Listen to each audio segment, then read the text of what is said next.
क्या आपकी NGO CSR funding ढूंढ रही है और नहीं मिल रही है? कई लोग बोलते हैं कि सेटिंग से फंडिंग मिलती है, लेकिन ये बिल्कुल गलत है। आज मैं आपको बताऊंगा सीएसआर फंडिंग का रियल प्रोसेस, जो कि स्टेप बाय स्टेप फॉलो करके आप 10 लाख से लेकर के 1 करोड़ तक की फंडिंग बिल्कुल आसानी से ले सकते हैं सीएसआर में, कॉर्पोरेट सोशल रिस्पॉन्सिबिलिटी फंड के रूप में।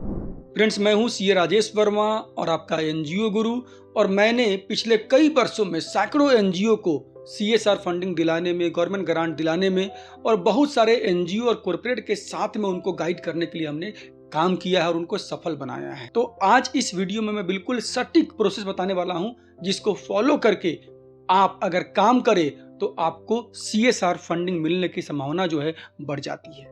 सबसे पहले समझिए कि सीएसआर फंडिंग होता क्या है। सीएसआर का मतलब होता है कॉर्पोरेट सोशल रिस्पॉन्सिबिलिटी। जो कंपनी सीएसआर के दायरे में आती है एज पर कंपनीज एक्ट 2013, अगर किसी कंपनी का जो नेट प्रॉफिट है वो मोर देन 5 करोड़ है, नेटवर्थ मोर देन 500 करोड़ है, या टर्नओवर अगर उसका मोर देन 1000 करोड़ है, तो उसको अपने पिछले 3 साल के एवरेज नेट प्रॉफिट का 2% एज ए सीएसआर स्पेंड करना पड़ेगा, समाज सेवा के कार्यों में खर्च करना पड़ेगा। और एनजीओ को फंडिंग दे करके अपना ये समाज सेवा का काम कराना सबसे अच्छा ऑप्शन होता है एक कॉर्पोरेट के लिए, जिनके ऊपर सीएसआर का रेगुलेशन अप्लाई होता है। तो सबसे पहले आपको सीएसआर फंडिंग के जाने से पहले आपको चेक करना पड़ेगा कि आपकी एनजीओ सीएसआर फंडिंग लेने के लिए एलिजिबल है। तो क्या क्या है रिक्वायरमेंट, आइए समझते हैं। सबसे पहले आपकी एनजीओ 3 साल पुरानी होनी चाहिए, आपके पास रेगुलर 12 ATG का रजिस्ट्रेशन होना चाहिए, आपकी संस्था सीएसआर में रजिस्टर्ड होकर के सीएसआर 1 का आपके पास सर्टिफिकेट होना चाहिए, आपका डिजिटल प्रेजेंस हो, प्रोफाइल हो, और सबसे मेन चीज है कि आपके पास एक प्रपोजल अच्छा हो, जिसको फंडिंग एजेंसी देख करके फंडिंग देने के लिए आगे बढ़ जाए। आप समझ लीजिए कि without compliance CSR funding impossible है। सबसे पहले आपको डॉक्यूमेंट्री रिक्वायरमेंट पूरा करना ही पड़ेगा, तभी जाकर के आप आगे सीएसआर फंडिंग के लिए बढ़ सकते हैं। स्टेप 3 में आप ये समझिए कि सबसे पहले आपका एक वेल डिफाइंड प्रपोजल होना चाहिए कि किस काम के लिए आप फंडिंग लेने जा रहे हैं। आपका प्रपोजल सही है तो आपको फंडिंग मिलने के चांसेस बढ़ जाती है। गेम चेंजर साबित होता है एक अच्छा प्रपोजल सीएसआर फंडिंग लेने के लिए। लोग क्या करते हैं, वो एक ही प्रपोजल हर जगह उसी को कॉपी पेस्ट किया और देना शुरू कर दिया।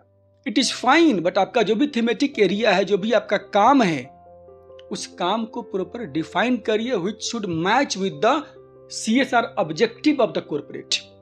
कि आप जिस कॉर्पोरेट में फंडिंग के लिए जा रहे हैं, उस कॉर्पोरेट के जो सीएसआर ऑब्जेक्टिव है, उससे आपका प्रपोजल जो है अलाइंड होना चाहिए। एंड सबसे इंपॉर्टेंट बात यह है कि जब हम प्रोजेक्ट का सिलेक्शन करते हैं, तो हर कंपनी का, हर कॉर्पोरेट का जो फोकस है कि जो भी सीएसआर का स्पेंडिंग हो रहा है, that should be aligned with sustainable development goals. तो जो 17 सस्टेनेबल डेवलपमेंट गोल्स है, उसमें से कहीं ना कहीं आपका जो प्रोजेक्ट है वो उससे अलाइंड होना चाहिए। आइए नेक्स्ट स्टेप 4 में बात करते हैं प्रपोजल बिल्डिंग के बारे में, कि प्रपोजल जो आप बनाएंगे उसमें 2-3 बातों का मुख्य रूप से ध्यान रखना है। सबसे पहले सीएसआर जो है समाज सेवा के कार्यों के लिए, समाज के समस्या को समाधान करने के लिए है। तो प्रॉब्लम स्टेटमेंट, यानी कौन सा प्रॉब्लम है जिसको आप समाधान करने के लिए, सॉल्यूशन करने के लिए जा रहे हैं। Then how you are bringing solutions, आप सॉल्यूशंस कैसे लेकर के आ रहे हैं। एंड थर्ड होता है कि आपका जो उस प्रॉब्लम को सोल्व जो आप करने जा रहे हैं, जो करेंगे आप, उससे क्या इंपैक्ट आ रहा है समाज में, लॉन्ग टर्म में क्या इंपैक्ट देखने को मिलेगा।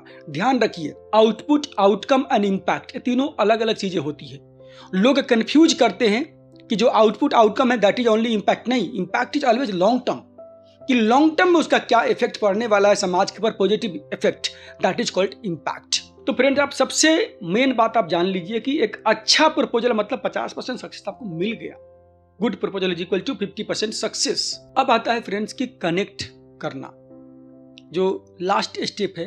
आपने अपने संस्था का डॉक्यूमेंटेशन पूरा कर लिया, प्रपोजल डेवलप कर लिया, आपने प्रॉपर प्रपोजल को अलाइन कर दिया एसडीजी से प्लस कॉर्पोरेट ऑब्जेक्टिव से। अब पॉइंट यहाँ पर आता है कि कनेक्ट कैसे करें। There are several ways, by email, by post, physical जा करके, मिल करके, टाइम ले करके आप दे सकते हैं। लेकिन one email and you will get funding, no, this is a myth। एक ईमेल से प्रपोजल आपका कंसीडर होकर के फंडिंग आपको नहीं मिलता।